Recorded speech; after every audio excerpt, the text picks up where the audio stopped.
दुनिया भर में भारत अपनी पुरानी संस्कृति के लिए जाना जाता है। इसके अलावा देश में कई रहस्यमयी गुफाएं हैं जो वैज्ञानिकों के लिए एक पहेली बना हुआ है, जिसका रहस्य आज भी कोई नहीं सुलझा पाया है। ऐसा ही एक गुफा है जिसके बारे में कहा जाता है कि इस गुफा में हजारों टन सोना दबा हुआ है। अगर यह सोने का बेशकीमती खजाना भारत को मिल जाए तो भारत एक बार फिर से सोने की चिड़िया बन सकता है। इस खजाने को खोजने का प्रयास अंग्रेजों ने भी किया था। कहते हैं यह खजाना लगभग 2500 साल से इस गुफा में मौजूद है, पर आज तक कोई भी इस रहस्यमयी खजाने के दरवाजे को नहीं खोल पाया है। यह स्थान बौद्ध और जैन धर्म का उत्पत्ति स्थल भी है और यहीं पर भगवान बुद्ध ने बौद्ध धर्म का पहला उपदेश दिया था। आज जिस गुफा के बारे में चर्चा करने जा रहे हैं, यह गुफा बिहार के राजगीर में स्थित है। कहा जाता है मगध के मौर्य शासक बिंबिसार और उसके वंशजों का बेशकीमती खजाना यहां छिपाया गया था। दोस्तों, इसके हैरान कर देने वाले रहस्य को अगर आप नहीं जानते तो हमारे साथ वीडियो के अंत तक बने रहिए।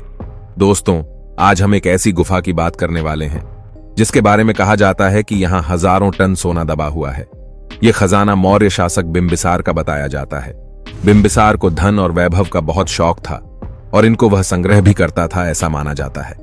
बिंबिसार की पत्नी ने विभागिरी पर्वत की तलहटी में सोन भंडार गुफा का निर्माण करवाया था, लेकिन यह खजाना गुफा में ही क्यों छुपाया गया? तो इसका कारण था मगध के सम्राट बिंबिसार का बेटा अजातशत्रु, जो चाहता था कि उसके पिता की सारी धन दौलत उसे मिल जाए। पर बिंबिसार अपने निकम्मे बेटे को यह खजाना नहीं देना चाहते थे, इसलिए में बिंबिसार ने इस खजाने को गुफा में छुपा दिया।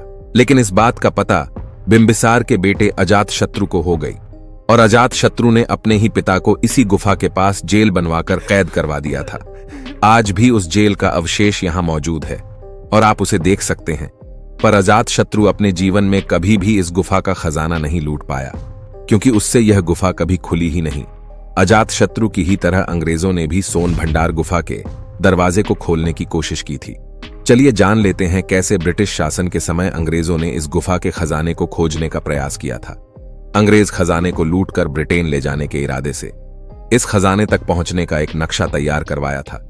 सर रुबेल एंड्रूज को नक्शा बनाने के काम में लगाया गया।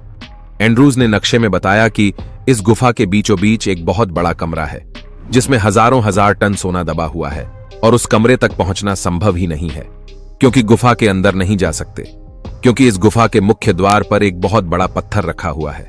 हजारों साल से यह पत्थर ऐसे ही पड़ा है, जिससे मानो यह पत्थर इस गुफा से चिपक सा गया है, और अगर हम पत्थर हटा के अंदर घुस भी गए तो अंदर का रास्ता बेहद संकरा और तंग है, जिससे सिर्फ एक ही आदमी एक समय में अंदर घुस सकता है।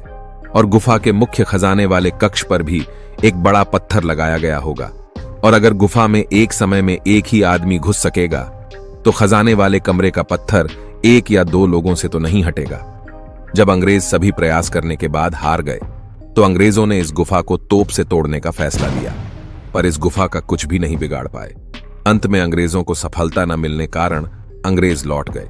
अंग्रेजों ने इस गुफा पर हजारों गोले चलवाए थे। आज भी अंग्रेजों द्वारा तोप से बरसाए गए गोलों के निशान आपको इस गुफा पर देखने को मिल जाएंगे। दोस्तों, इतिहासकारों के अनुसार इस गुफा के दीवार में उस खजाने का नक्शा और उससे संबंधित सभी जानकारी को गुफा की दीवार पर शंखलिपि में लिखा गया है, लेकिन उसको गुप्त भाषा में लिखा गया है, जिसे आज कोई पढ़कर समझने वाला ही नहीं है। यह गुफा चट्टान को काटकर बनाई गई है और इसमें 2 बड़े कमरे बनवाए गए थे। गुफा के पहले कमरे में खजाने की रक्षा करने वाले सिपाही तैनात रहते थे, वहीं दूसरे कमरे में खजाना छुपाया गया था। दूसरे कमरे को पत्थर की एक बड़ी चट्टान से बंद किया गया है। यह गुफा वैभर पहाड़ी के दक्षिण में स्थित है। गुफा के अंदर दाखिल होते ही 10.4 मीटर लंबा और 5.2 मीटर चौड़ा एक कमरा है। इस गुफा को ही सोन भंडार गुफा कहा जाता है। गुफा की एक दीवार पर शंखलिपि में कुछ लिखा है जो कि आज तक पढ़ा नहीं जा सका है। कहा जाता है कि इसमें ही इस दरवाजे को खोलने का तरीका लिखा है। लोगों का यह भी मानना है कि खजाने तक पहुंचने का रास्ता वैभवगिरी पर्वत सागर से होकर सप्तपर्णी गुफाओं तक जाता है, जो कि सोन भंडार गुफा के दूसरी तरफ तक पहुंचती है। इस सोन भंडार गुफा के पास ऐसी ही एक और गुफा है जो कि आंशिक रूप से क्षतिग्रस्त हो चुकी है। इसका सामने का हिस्सा गिर चुका है।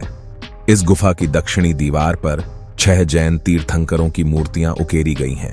दोनों ही गुफाएं 3री और 4थी शताब्दी में चट्टानों को काटकर बनाई गई है।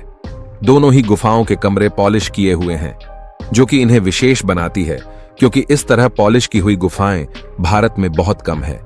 इस बात के भी प्रमाण हैं कि ये गुफाएं कुछ समय के लिए वैष्णव संप्रदाय के अधीन भी रही थीं, क्योंकि इन गुफाओं के बाहर एक विष्णु जी की प्रतिमा मिली थी।